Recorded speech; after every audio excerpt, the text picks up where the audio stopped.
It's theairnetwork.net and time for the John Harris Podcast. And now live from Northeast Ohio, it's sports journalist extraordinaire. It's John Harris. Hey, welcome to the John Harris Podcast here. And welcome Dave T. Thomas, our resident NFL guru extraordinaire. Dave T., how you doing, buddy? Oh, my God, what a day today, John. I don't know which way to turn. Do I go pick up my phone to see a veteran trade? Do I go look at my Twix system to see what team needs something on a kid from the Combines? Or do I sit back over here and look at the silence coming out of Washington, D.C.? Well, let's just go what's going on today. What's happening today with free agency in full swing? Let's jump on what you consider to be the most significant signings or activity that's happened so far today. Well, I think Cleveland is saying whether we get a quarterback or not in the draft or trade for one, at least we're going to be able to protect them. They bring in who I feel is the best guard in the NFL, Kevin Zeitler, which weakens the Cincinnati Bengals because now they lose their left guard and their left tackle because Whitworth is on his way to the Rams. They get buku bucks to Joe Bitonio to stay over at the right guard spot. They bring in Packers center J.C. Treader. They're moving, which I say is probably a guy that's worse than even Mike Adams. Cameron Irving is going to move out of center over the right tackle. This is going to be a formidable offensive line, and I think what they're looking at is if they can't find a quarterback, at least they could put a mannequin in the backfield. Hey, a mannequin probably throw better than RG3 did last year anyway. Well, like you said, they've got so many needs. Let's at least try to fix the offensive line, and then we can plug in as we go along. Let's get something fixed. And at least for a change, the Browns are doing that. Yeah, but it also tells you about the state of the quarterback class coming out of college this year. I mean, when you got a guy named Mike Glennon who turns around and pulls in a $50 million in his pocket for throwing 4 passes last year, John, I got to come out of retirement. I retweeted on my Twitter feed today. It was hilarious, and I don't really pay a lot of attention to it. It's sent from a Bears fan who said, "This is what Bears fans are doing, realizing that Mike Glennon is making $15 million a year." It was a video of a cat who was on a ledge, and he just leaped out and fell. Went all the way down to the ground. I hope he survived, but that's what a lot of Bears fans probably feel like doing right now, committing suicide. Mike Glennon, $15 million a year, ain't America great? Well, the whole thing comes down to two. A lot of the free agents are a little scared over there due to the new compensation law in Illinois.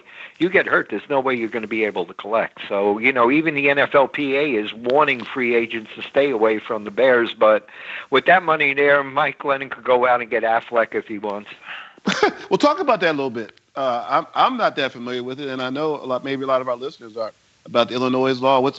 What's that pertaining to exactly? Well, like brain injuries, career-ending injuries, there are quite a few states in the country that you could still collect on compensation.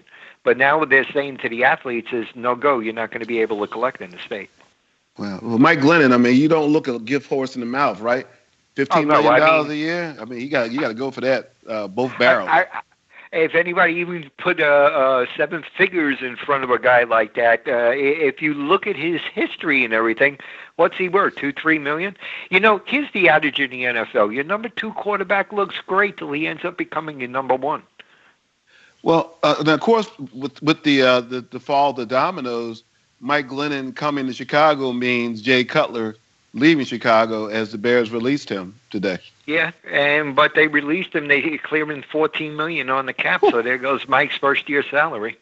Okay, so connecting the dots, where do you see him landing?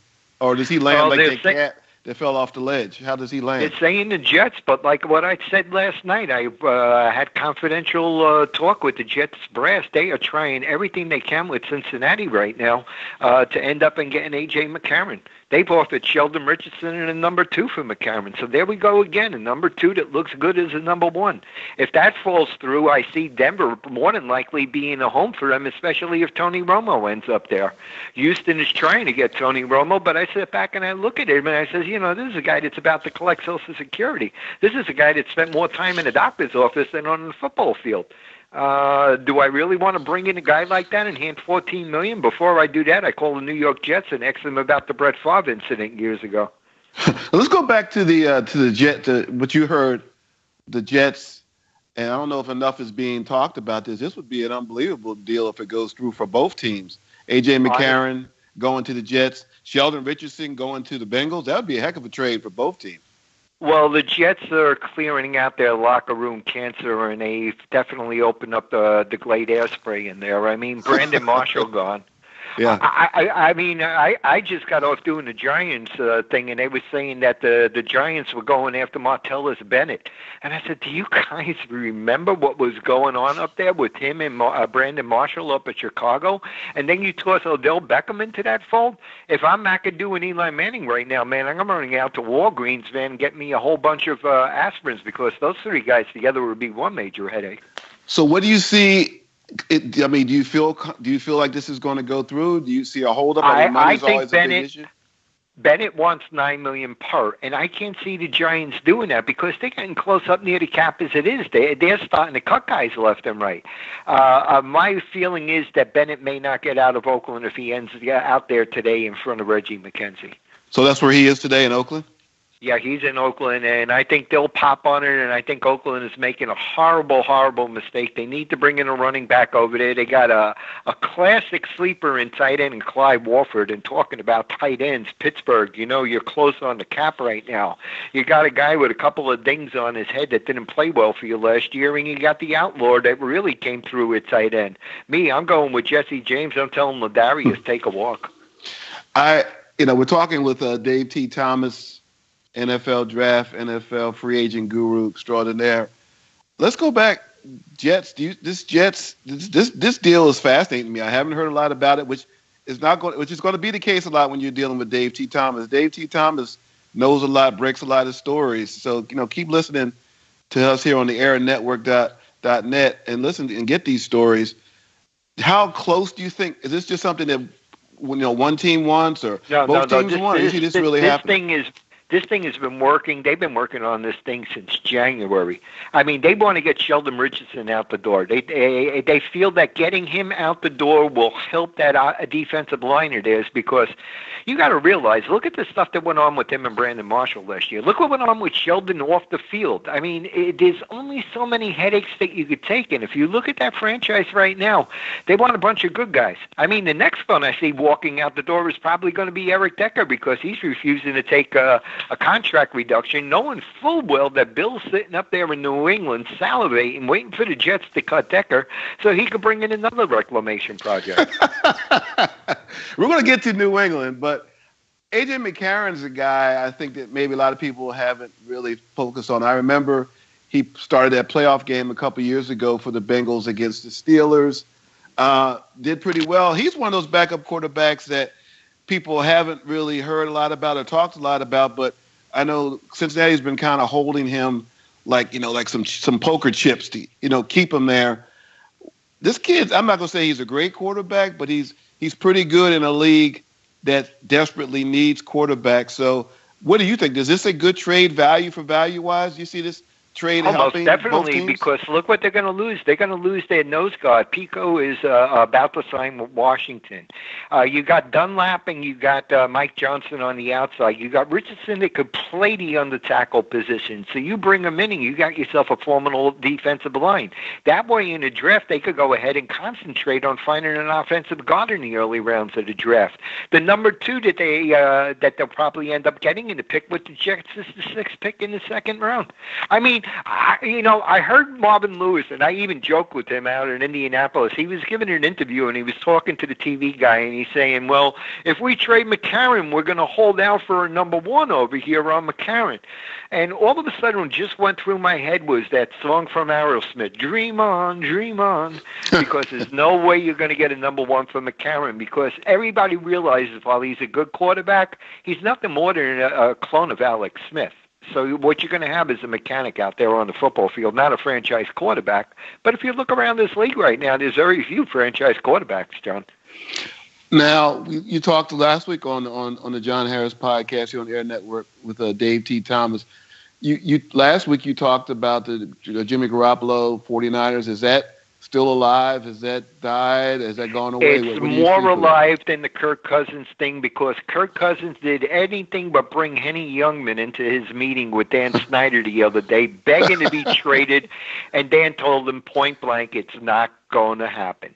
So right now what you're looking at is Garoppolo is probably, how could I put it, the girl on the dance floor with an empty card. If somebody wants him, it's going to cost them one. And there's one thing that Bill wants up in New England. He wants that guy that got thrown out of Indianapolis, that linebacker from Alabama, Reuben Foster. That's what he wants. And to get him, he's going to have to get a top 10 pick.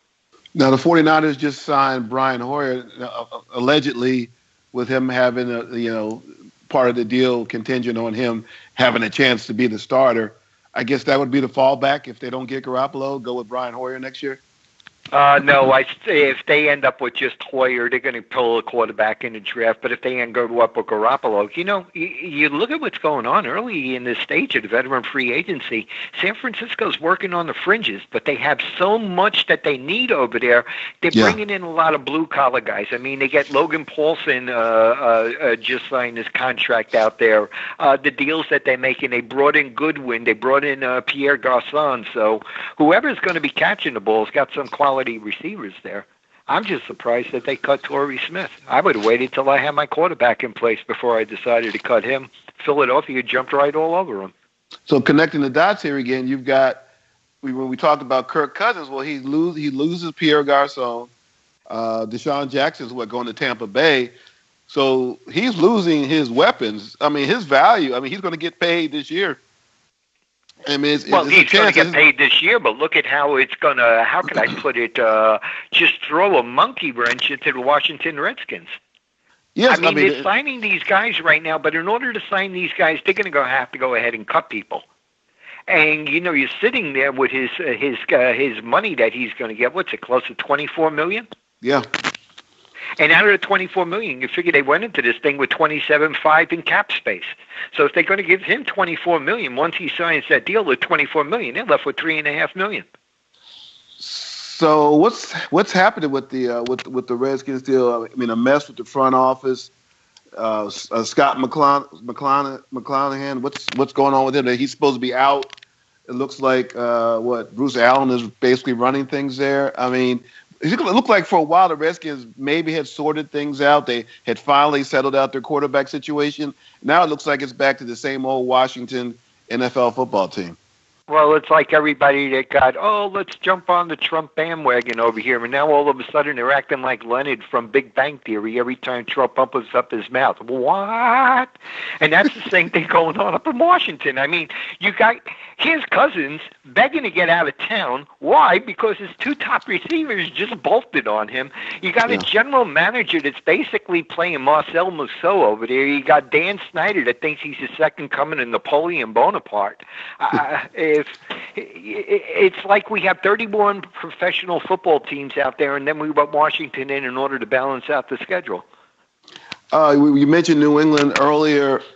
They get Dwayne Allen. Obviously, they're letting Martellus Bennett go, just like last year when they brought Martellus Bennett in. New England doesn't play, man. They'll bring you in, use you for a year, use you up, and you're gone. They already had their sights on another tight end. I think Allen is viewed as maybe a better blocker than Bennett, less of a headache than Bennett.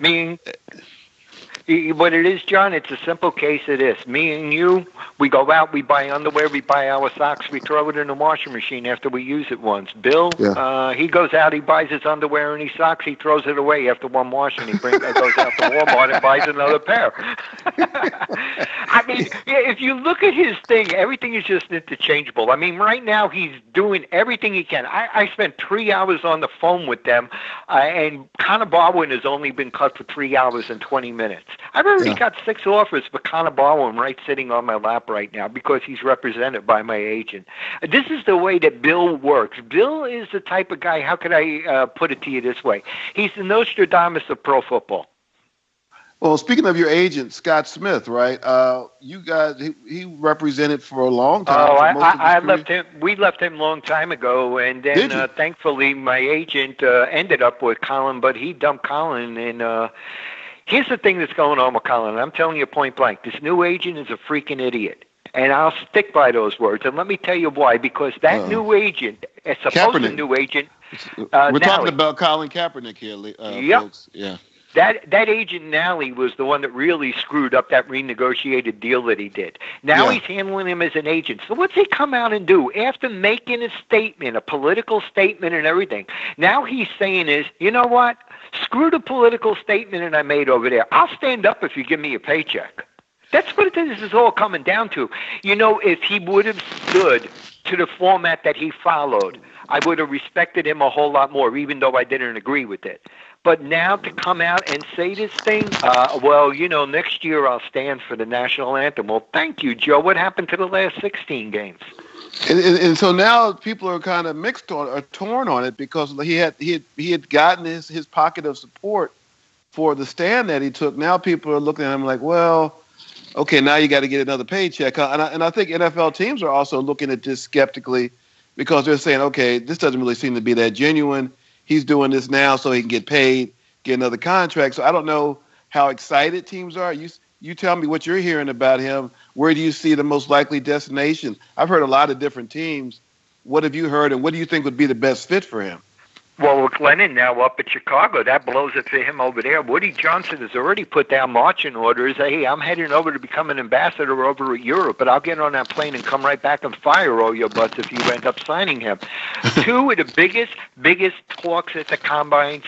Well, the biggest talk was over quarterbacks. One, the lack of quality in its crop, even though that, Watson looked really well in the passing drills and the Notre Dame kid fell on his face like I figured he was going to go. But two of the biggest names at the combines was Colin Kaepernick and Sam Darnold. Sam Darnold, why? Because that USC kid, when he comes out next year, is going to be the best quarterback to step into this game since John Elway. And then Colin Kaepernick, the whole talk was, it seemed like I was sitting in a choir. You talk to any general manager, are you interested in him? All you heard was a resounding no. Really? I don't even know where he may even end up with a backup job. And if he does get a backup job, it's probably going to be one of those $3-4 million per deals. Come in on a one-year contract and let's see what happens. A team that may be afraid of a quarterback. Me, right now, the only thing I see is logic for him is serving as Carson Palmer's backup up in Arizona because they're looking for a backup quarterback. And you got a guy that's 37, 38 years old. But where else are you going to put this guy? Well, I mean, to me, that's not a bad place. Because there's a good chance that Carson Palmer may not finish, could get hurt, may not finish the year. So that's as good an opportunity if they're interested as any. Not a bad team. The weather's great. And meanwhile, his agent is running this smoke through his ears. I'm going to get you to New York. I'm going to get you to New York. It's not going to happen. Woody doesn't want him. And even if they did sign him, do you know the repercussions they're going to get? I'm sorry to the other 49 states, man, but you come into New York City, man, you see people, man, red, white, and blue in their blood. And you're going to put this guy out there on the football field with 90 crazy New Yorkers in the stands? Yeah, he needs to be in a media market that's not as out in the spotlight, I think. And Colin Kaepernick is the most introverted NFL player I've seen since Dwayne Thomas. Wow. And you're talking to a guy that represented this kid. Well, I thought that when he made the decision to do what he did last year, that he understood that there was a chance, the result of this might be that your career could effectively end. I mean, it's like when he did it, and now he's like, well, yeah, I was last year, but if I change up, they'll believe me. But I don't know if he really realized when you make a choice like that, and I thought he had made the choice knowing that he put his career in jeopardy in that regard. But it seems like Look at all the mistakes he's made, John, the last 3 years. You go back 3 years ago, they told him, listen, you need to get more flexible. So he decides to go into the weight room and decides to turn into Jack LaLanne. All of a sudden, those deep passes of his just couldn't get out there because he couldn't flex his muscles. Then you turn around last year, he had all those surgeries. On top of it, he's got a girlfriend from hell blowing him 1 year and a father blowing in the other year. And you turn around, he shows up out there on the football field, pulls that crap with I'm not going to stand up for the national anthem. He looked like a freaking chia pet on the sidelines. Chia pet. Man, dude, that's like a chia pet. I mean, you're going back a ways with the chia pet now, man. That's Everything that he has done in the last 3 years has totally eliminated all the good publicity he got during the Jimmy Harbaugh age. You're listening to the John Harris podcast on the airnetwork.net. Our guest, NFL guru, Dave T. Thomas. Dave, we talked about New England a little bit. They're already lining everything up. Now the rumor is that Stephen Gilmore is going to come from Buffalo to line up next to Malcolm Butler on the other side. Well, no, Malcolm Butler's on his way to New Orleans, my friend. Really? They're getting Brandon Cooks for Malcolm Butler. Oh, they're going to do the deal. Oh, so that's why they're getting Gilmore. As Donald Trump says, believe it. Believe it. That's why they're getting. Okay, because it's not like New England to have like two top corners. They'll have one maybe, but not two. Well, they're pretty much under the conceding factor that Logan Ryan's going to sign with Cleveland also. So you bring Brandon Cooks in. You trade Malcolm Butler. Quality wide receiver. You're probably going to turn around and let a couple of your older wide receivers go over there. Yeah. They're really very high on that kid that I keep on telling you about, and it was like, oh, man, I'm still hoping that Pittsburgh wakes up before the New England comes up on the board. Right now, number one on their board is Quincy Wilson, cornerback out of Florida. So they would draft him with their first round pick? Well, they'll take him with the first round pick unless San Francisco keeps on biting on them. San Fran keeps on putting the number one pick in front of their nose. Yeah, I mean that's a. So they would give up their number one in exchange for buku of draft picks down the road. I think what you're looking at right now, what Lynch is looking at is the long-range factor. If you look at the signings outside of the Pierre Garçon signings, I mean, they got 6 guys in the fold already, and this thing doesn't get announced for another hour or so, right? So you're talking that this guy is looking at my roster and saying, you know what, I at least got to get respectable this year. I'm not going into this thing to make a home run, but I'll hit a bunch of singles and maybe I'll score a few. So if you listen to the John Harris podcast today on the Air Network, already you've learned that possible trade Jimmy Garoppolo from New England to the 49ers for the number 2 overall pick and a whole bunch of other picks in return. You heard that A.J. McCarron could possibly go from Cincinnati to the New York Jets in a trade involving Sheldon Richardson. You've heard that Malcolm Butler headed to New Orleans, possibly for Brandon Cooks. I mean, that's just the first, 15 minutes of the show. And I'm sitting here when I get off the phone with you, John. I'm probably, the beeps that I'm hearing right now, I know it's all for Connor. I've already got 6 offers for Connor in front of me that me and Jason got to go and look at. So New England, do you see is New England one of the destinations for that? Yeah, but there's a former Steelers coach that is putting on a very convincing process right now in Tennessee for him. Oh, Mr. LeBeau. You got it. Dick wants him. He wanted him years ago over in Pittsburgh and couldn't get him when he left Houston to go to Philly, and Dick is putting the hard-pressed sell on Connor.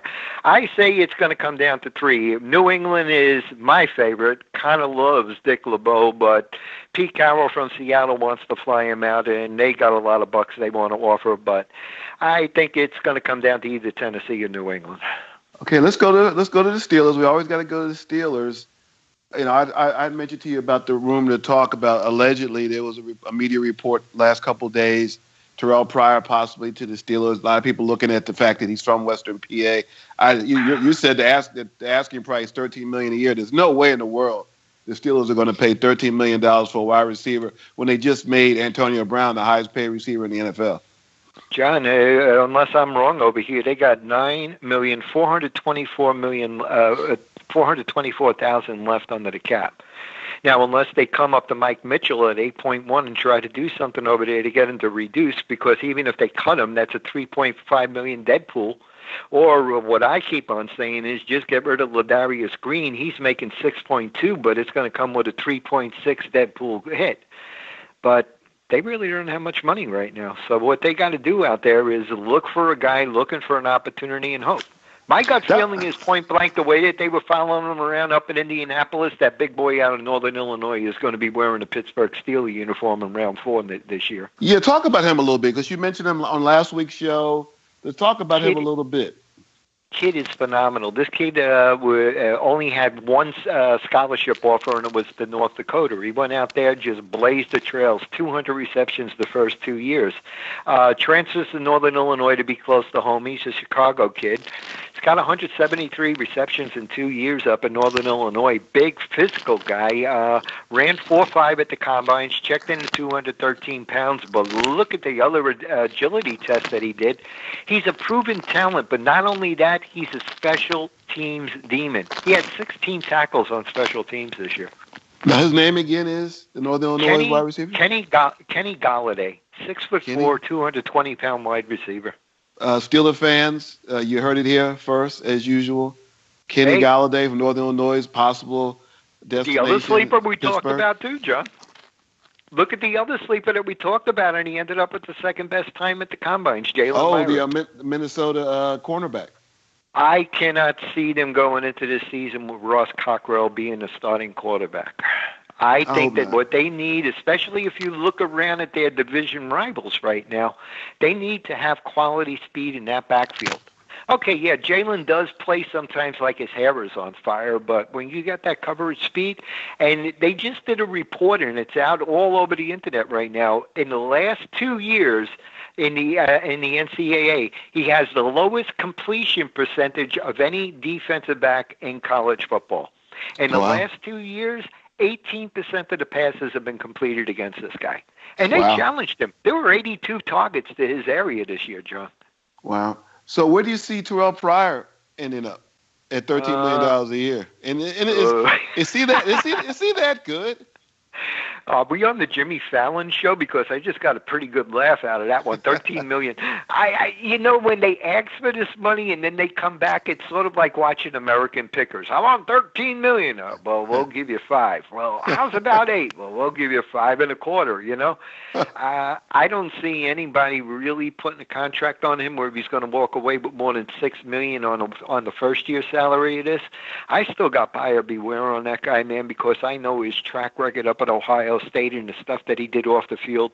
And unless this kid all of a sudden had a face-to-face meeting with God, I still take him as a bad element.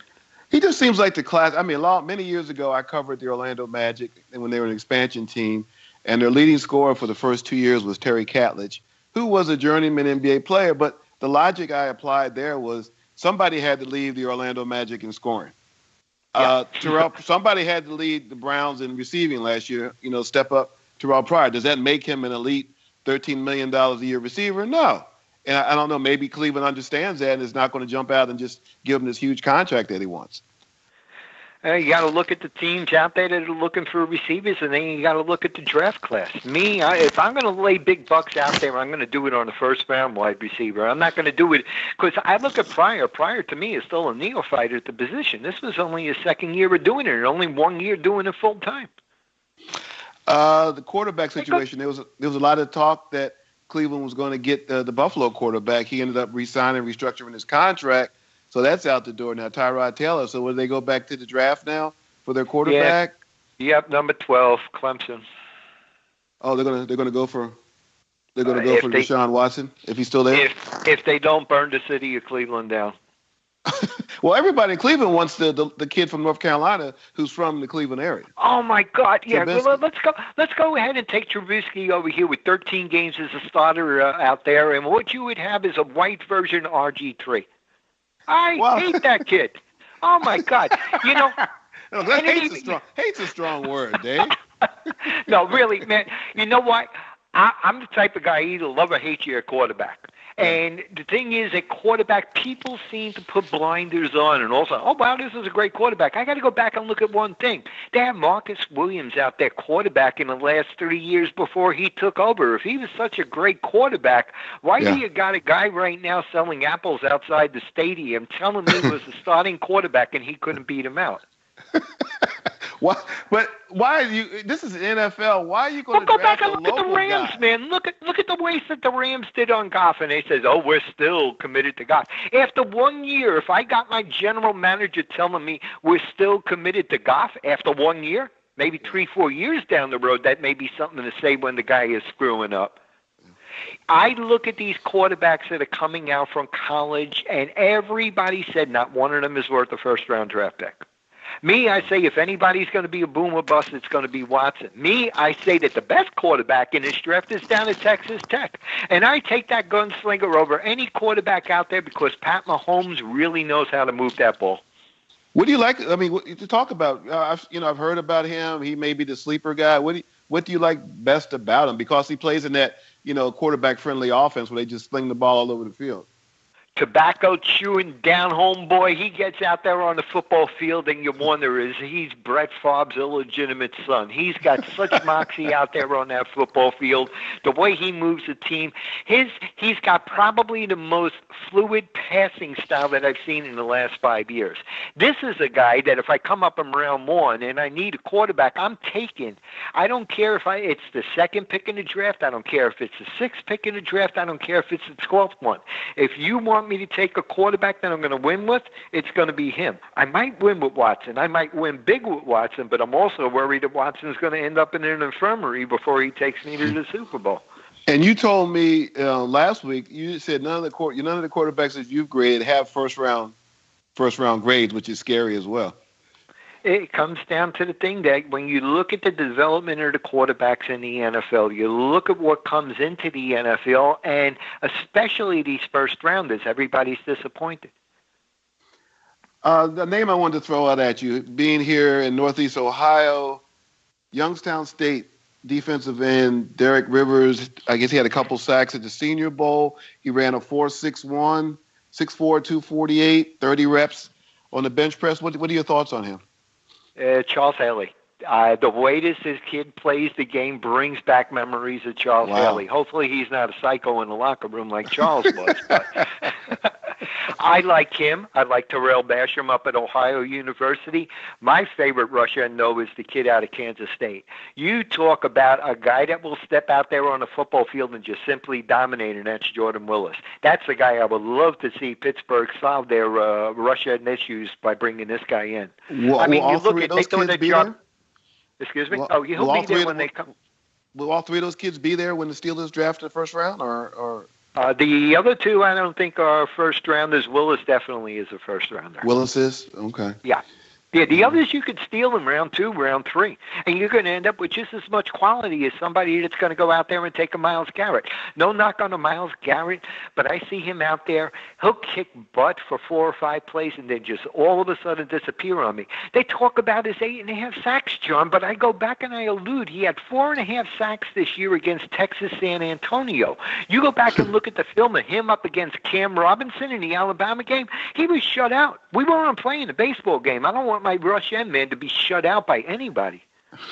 So you don't, you've talked about him before here on the show, and I just don't. My number one guy is a safety. My number 2 guy is a linebacker on my board.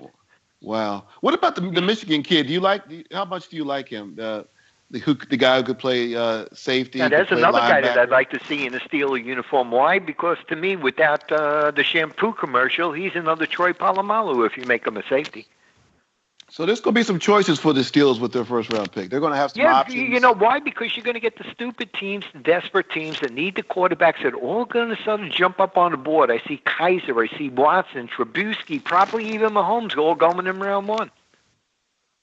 Who would you see taking Mahomes? That'd be a tough call now that Chicago did what Chicago did. I thought they were going to go ahead and take him. Me, if I'm Arizona, I'm saying, you know what?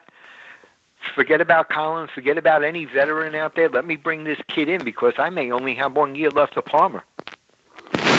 And this kid is a walking sponge. You put him with a quarterback guru like Bruce Arians, oh, my God.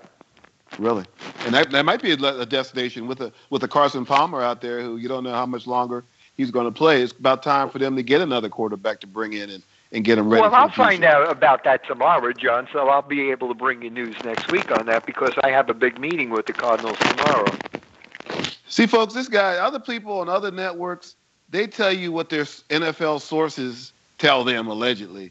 This guy right here, Dave T. Thomas, he's meeting with the teams. They're reaching out to him. They're asking what he thinks about things. That's a big difference in me calling you and trying to pull some information out of you and you calling me, asking me what I think about a player. That's a huge difference, and that's what you're getting with Dave T. Thomas. You're really getting the inside stuff. You're not getting rumors, innuendo, what your source told you. You're getting the real deal with this guy.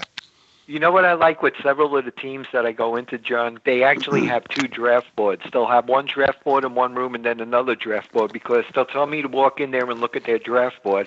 And they'll come back 5 minutes later, man, and it is like, okay, one from column A over to column B, one from C over to D. Yeah, I wreak havoc with their scouts. Their scouts hear me coming, and it's like, oh, my God, here we go, more homework.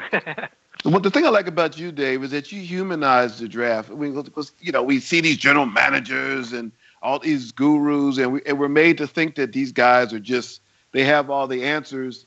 And then you break it down like that and tell us, man, these guys are just like the fans out there throwing darts at a board. They're hoping that this guy is the right guy, and a lot of times they don't really know. John, I've been doing this since 1968. Age 14, I'm sitting in front of a table with Al Davis over there telling me, WTF, where do you hand me a 4,000-page report? You're hired. I mean, a kid from Brooklyn, man, comes in and walks into a Thousand Oaks office, man, and next thing you know, 14 years old, I'm hired. I mean, for years I was called kid. Now I'm called the old man, so I guess it all caught up with me. All right, look, one last question, and I'm going to let you go. I know your phone's ringing off the hook. NFL teams are trying to get a hold of you as we speak. Go back to one last question on the Steelers. For years, people keep saying, when are they going to get another quarterback? Get ready, groom them, get ready for Ben. Landry Jones, not the answer. Do you see this year finally being a year where they bring in a guy who they could legitimately groom, who one day could step in, maybe this year if Ben gets hurt, or down the line 2 or 3 years, that could be the next quarterback for the Steelers? Or are they going to go there or no? There's not a franchise quarterback in this draft period. Next year's draft will rival the 1983 quarterback crop. If you could wait a year, go ahead and do it. So do they go after Colin Kaepernick or no? If they go after Colin Kaepernick over there in Steel Town, you talk about a town that is more USA than the steel itself that they stamp. Yeah. I don't see it happening. I think that the only place for him right now is out in the sun in Arizona, and if that is not there, this is going to be a guy that's going to be playing a game we played with our grandmother years ago. It's called Go Fish. Dave T. Thomas, NFL guru, I can't thank you enough. I can't wait to hear what you find out this week. We're going to have you come back next week. We're going to talk some more NFL. We're going to talk some more free agency. Look ahead to the draft. You have a great week. Thanks for listening.